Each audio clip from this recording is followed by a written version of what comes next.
இந்த கோதுமை ரவை பொங்கல் எப்படி செய்கிறதுன்னு பார்த்துருவோம். இப்போ நான் 1 டம்ளர் பாசிப்பருப்பு எடுத்து வச்சுருக்கேன். இதை கழுவிட்டு வரேன். இதுக்கு 1.5 டம்ளர் தண்ணி வைக்கிறேன்.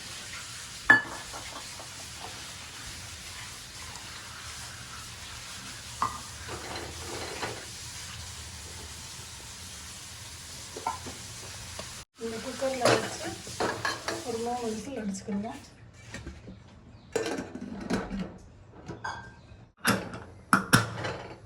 இப்போ பக்கத்து அடுப்புக்கு தூக்கி வச்சுருவோம். நம்ம இப்போ 1 டம்ளர் கோதுமை ரவை எடுத்துருக்கோம். இதை வறுத்துக்கிடலாம். நம்ம மாதிரி நல்லா வறுத்துக்கிடுவோம். நமக்கு இது வறுத்துருக்கு. கை வந்து சூடாக இருக்குது. இன்னும் இதோட நம்ம நீங்கள் பாருங்கள், வெள்ளையாக ஆயிடுச்சு கோதுமை ரவை. இதோட நம்ம ஆஃப் பண்ணிக்கிடுவோம். இதை எடுத்துட்டு இந்த குக்கரில் வச்சுக்கிடுவோம். இப்போ நான் ஒரு 3 டம்ளர் தண்ணி எடுத்து வச்சுருக்கேன். இந்த கோதுமை ரவைக்கு இந்த குக்கரில் ஊற்றிக்கிடலாம். 1 2 3 கொதிக்கட்டும். இந்த அளவு உப்பு போட்டுக்கிடுவோம். அப்புறம் பத்தலைன்னா கொஞ்சம் உப்பு போட்டுக்கிடலாம். நம்ம கொதிச்சோன்னா அந்த கோதுமை ரவையை கொட்டிடலாம். இந்த அளவு இஞ்சியும் ஒரு 8 பச்சை மிளகாயும் எடுத்து வச்சுருக்கேன். 2 கட் பண்ணிக்கிடுவோம். இப்போ தண்ணி வந்து நல்லா கொதிக்க ஆரம்பிக்குது.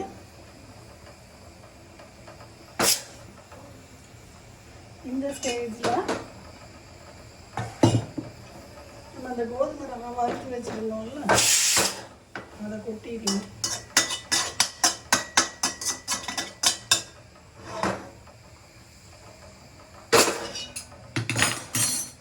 அப்படி வெயிட் போட்டு இது ஒரு 6-8 விசில் கூட வைங்க. நல்லா வேகட்டும் கோதுமை ரவை. இப்போ பாசிப்பருப்பு வெந்திருக்கிறோம். ஆஃப் பண்ணிடுவோம் அடுப்பை. இதோட இந்த அடுப்பை ஆஃப் பண்ணிக்கிடுவோம். இப்போ நம்ம சட்டி காய வச்சுருக்கோம். தாளிச்சுக்கிடுவோம் பொங்கலுக்கு. இப்போ இந்த அளவு எண்ணெய் ஊற்றுறேன். நான் கொஞ்சம் தாராளமாக எண்ணெய் ஊற்றினா தான் பொங்கலுக்கு நல்லாயிருக்கும். காயட்டும். இந்த அளவு மிளகு போட்டுக்கிறேன். மிளகு வெடிக்கட்டும், அப்புறம் சீரகம் போடலாம். மிளகு வெடிக்குது. இப்போ நம்ம அந்த சீரகத்தை போட்டுருவோம். இப்போ இஞ்சி, பச்சை மிளகாய், கருவேப்பிலை. ஏற்கனவே கோதுமை ரவையில் வச்சு போட்டிருக்கோம். இது வந்து கொஞ்சோண்டு பாசிப்பருப்புக்கும் சேர்த்து போட்டுக்கலாம். இப்போ ஆஃப் பண்ணிவிட்டேன். இந்தளவு நெய் ஊற்றிக்கிடலாம். இலகட்டு. இப்போ இந்த பருப்பு திறக்க வருது. இப்போ இந்த பருப்புலாம் நல்லா வெந்துருச்சு. இதில் நான் பாதி பருப்பு வந்து கோதுமை ரவை உப்புமாக்கும், பாதி வந்து அது சாம்பாருக்கும் வச்சுருந்தேன். ஏன்னா 1 டம்ளர் வச்சுருந்தோம் நம்ம. இதில் நான் பாதி எடுத்துக்கிறேன். இப்போ நம்ம கரெக்டாக பாதி பருப்பு நம்ம எடுத்துருக்கோம். இந்த பாதி பருப்பும் நம்ம வந்து கோதுமை ரவை உப்புமாக்கு போட்டுக்கிடலாம். இப்போ இந்த கோதுமை உப்புமா எப்படி வெந்திருக்குன்னு பார்ப்போம்.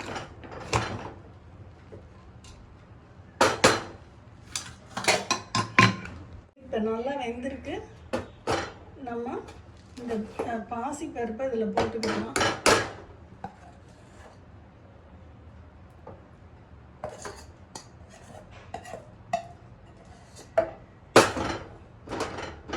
நம்ம பக்கத்தில் வந்து நெய், எண்ணெய் காய்ச்சி வச்சுருந்தோம். அந்த மிளகு, சீரகம், இஞ்சி எல்லாத்தையும் இதில் போட்டுடலாம். இதை நல்லா கிண்டி விட்டுருங்க.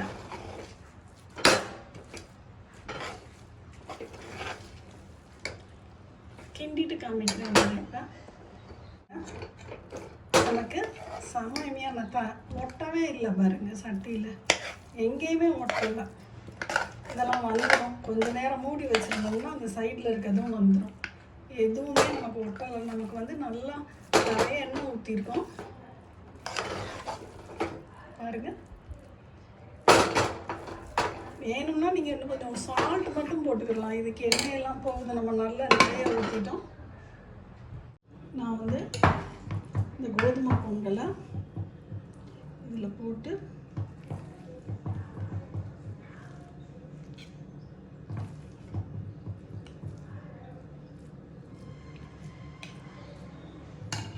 இந்த மாதிரி இருக்குது.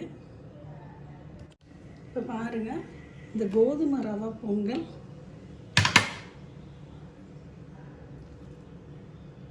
செம்ம எம்மியாக செம்ம சூப்பராக வந்திருக்கு. இங்கே பாருங்கள், இந்த கோதுமை ரவை பொங்கலுக்கு ஒரு சட்னியும் ஒரு சாம்பார். இங்கே பாருங்கள் எவ்வளோ சாஃப்டாக வருதுன்னு பாருங்கள். செம்ம சாஃப்டாக இருக்குது. ஸ்பீடாகவும் நம்ம பண்ணிடலாம். ஒரு சட்னி ஒரு சாம்பார் இந்த மாதிரி வச்சு நம்ம சாப்பிட்டோம்னா செம்ம எம்மியாக இருக்கும். ட்ரை பண்ணி பார்த்துட்டு சொல்லுங்கள் ஃப்ரெண்ட்ஸ். பாய்.